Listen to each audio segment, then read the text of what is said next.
द्वारा दी गई है। मिट्टी से लिखा गया भाग्य, एक गरीब किसान की संघर्ष, आंसू और जीत की कहानी। पंकज तिवारी 7450। गांव की सुबह शहरों से बहुत अलग होती है। यहाँ अलार्म घड़ी नहीं बजती। यहाँ सुबह की शुरुआत होती है मुर्गे की बांग से, बैलों की घंटी से और किसान की चिंता से। उस दिन भी सुबह होने से बहुत पहले एक झोपड़ी में हलचल शुरू हो चुकी थी। अंधेरा अभी बाकी था। आसमान पर तारे धीरे धीरे फीके पड़ रहे थे। ठंडी हवा में मिट्टी की गंध घुली हुई थी। उसी झोपड़ी के अंदर चारपाई पर लेटा हुआ एक आदमी करवट बदलता है। ये आदमी था रामलाल। रामलाल गरीब किसान था, लेकिन वो कभी खुद को गरीब नहीं मानता था। वो खुद को किसान मानता था और उसके लिए किसान होना ही सबसे बड़ी पहचान थी। रामलाल की उम्र 50 के आसपास थी, लेकिन शरीर उससे ज्यादा बूढ़ा लगने लगा था। मेहनत ने उसकी कमर झुका दी थी। हाथों की चमड़ी सख्त हो चुकी थी। चेहरे पर झुर्रियां थी, लेकिन आंखों में अब भी जिंदा रहने की जिद थी। रामलाल उठ बैठा, चारपाई से नीचे उतरा, एक कोने में रखा लोटा उठाया और बाहर आ गया। बाहर खड़ा होकर उसने अपने खेत की तरफ देखा। वही 2.5 बीघा जमीन, वही मिट्टी, वही उम्मीद। झोपड़ी के अंदर उसकी पत्नी सीता भी जाग चुकी थी। वो चूल्हे के पास बैठी लकड़ियां सुलगा रही थी। सीता का चेहरा शांत था, लेकिन आंखों में हमेशा चिंता तैरती रहती थी। सीता ने कहा, आज फिर बिना चाय पिए निकल जाओगे? रामलाल हल्की मुस्कान के साथ बोला, फसल पहले चाय बाद में। सीता जानती थी कि रामलाल की जिंदगी में सबसे पहले खेत आता है, फिर बाकी सब। रामलाल खेत की तरफ चल पड़ा। रास्ते में ओस से भीगी घास उसके पैरों से टकरा रही थी। दूर से सूरज निकलने की तैयारी कर रहा था। खेत में पहुंचकर रामलाल ने मिट्टी को हाथ में लिया, उसे सूंघा, उसे महसूस किया। वो बुदबुदाया, हे धरती माँ, इस बार खाली मत लौटाना। रामलाल की जिंदगी हमेशा इतनी कठिन नहीं थी। एक समय था जब उसके पिता हरदेव भी इसी खेत में खेती करते थे। उस वक्त जमीन ज्यादा थी, फसल अच्छी होती थी, घर में हंसी रहती थी। लेकिन वक्त बदला, पिता बीमार पड़े, इलाज में पैसा लगा, जमीन गिरवी रखनी पड़ी, फिर कर्ज बढ़ता गया। एक दिन पिता इस दुनिया से चले गए और सारी जिम्मेदारी रामलाल के कंधों पर आ गई। कम उम्र में शादी, फिर बच्चे और फिर अकेली जिम्मेदारी। रामलाल ने कभी शिकायत नहीं की। वह मानता था कि किसान का जीवन आसान नहीं होता। लेकिन पिछले कुछ साल बहुत भारी थे। बारिश कभी समय पर नहीं होती, कभी ज्यादा हो जाती, कभी बिल्कुल नहीं होती। हर साल कर्ज बढ़ता गया। गांव का साहूकार भैरव सेठ रामलाल की मजबूरी जानता था। वो हर साल फसल से पहले पैसा देता और फसल के बाद ब्याज समेत वसूलता। ब्याज इतना ज्यादा कि रामलाल चाहे जितनी मेहनत कर ले, पूरा नहीं कर पाता। उस दिन भैरव सेठ मोटरसाइकिल पर गांव आया, सीधे रामलाल की झोपड़ी के सामने रुका। सीता का दिल बैठ गया।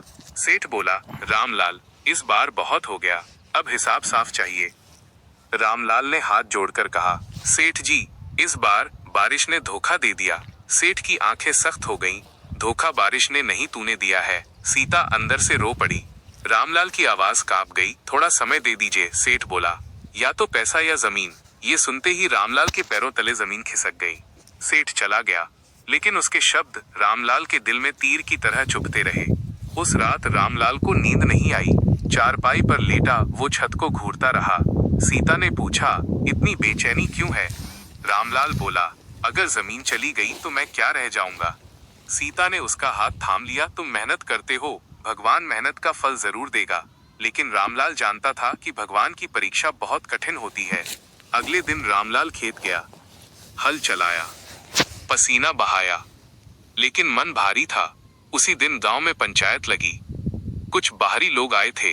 वे खेती की नई तकनीक, सब्जी की खेती, कम लागत, कम पानी में खेती की बात कर रहे थे। गांव के लोग हंस रहे थे। हमारे बाप दादा भी यही खेती करते थे। लेकिन रामलाल ध्यान से सुन रहा था। बैठक खत्म होने के बाद वो उन लोगों के पास गया। उसने डरते डरते पूछा, अगर नुकसान हो गया तो? एक आदमी बोला, जो बदलने से डरता है वो वैसे ही डूब जाता है। ये शब्द रामलाल के दिल में बैठ गए। घर आकर उसने सीता से कहा, इस बार कुछ अलग करेंगे। सीता घबरा गई। अगर सब खत्म हो गया तो? रामलाल बोला, अगर कुछ नहीं बदला तो वैसे भी सब खत्म है। रामलाल ने सब्जी की खेती शुरू करने का फैसला किया। बीज खरीदे, साहूकार से आखिरी बार पैसा लिया। गांव वाले हंसते रहे, रामलाल पागल हो गया है। लेकिन रामलाल ने किसी की नहीं सुनी। वह दिन रात खेत में लगा रहा। पानी की एक एक बूंद संभाल कर इस्तेमाल की। खुद मजदूरी की, किसी को रखा नहीं। मोहन स्कूल से आकर खेत में हाथ बटाता, गुड़िया पौधों में पानी देती। धीरे धीरे खेत हरा होने लगा। टमाटर, मिर्च, भिंडी की फसल लहलहाने लगी। रामलाल की आंखों में चमक लौट आई। पहली बार जब वो सब्जी मंडी गया तो दिल जोर जोर से धड़क रहा था। फसल बिकी, पैसे हाथ में आए। रामलाल की आंखों से आंसू निकल आए। उसने सबसे पहले साहूकार का कर्ज चुकाया। भैरव सेठ को यकीन नहीं हुआ। गांव वालों की सोच बदलने लगी। अब वही लोग रामलाल से सलाह लेने आने लगे। रामलाल ने कभी घमंड नहीं किया। वो कहता, खेती जमीन से नहीं, सोच से बदलती है। धीरे धीरे उसकी हालत सुधरने लगी।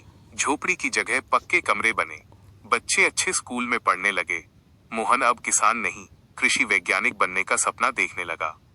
एक दिन गांव में सभा हुई। रामलाल को मंच पर बुलाया गया। वही रामलाल जो कभी साहूकार के सामने सिर झुकाता था, आज गांव के सामने सिर ऊंचा करके खड़ा था।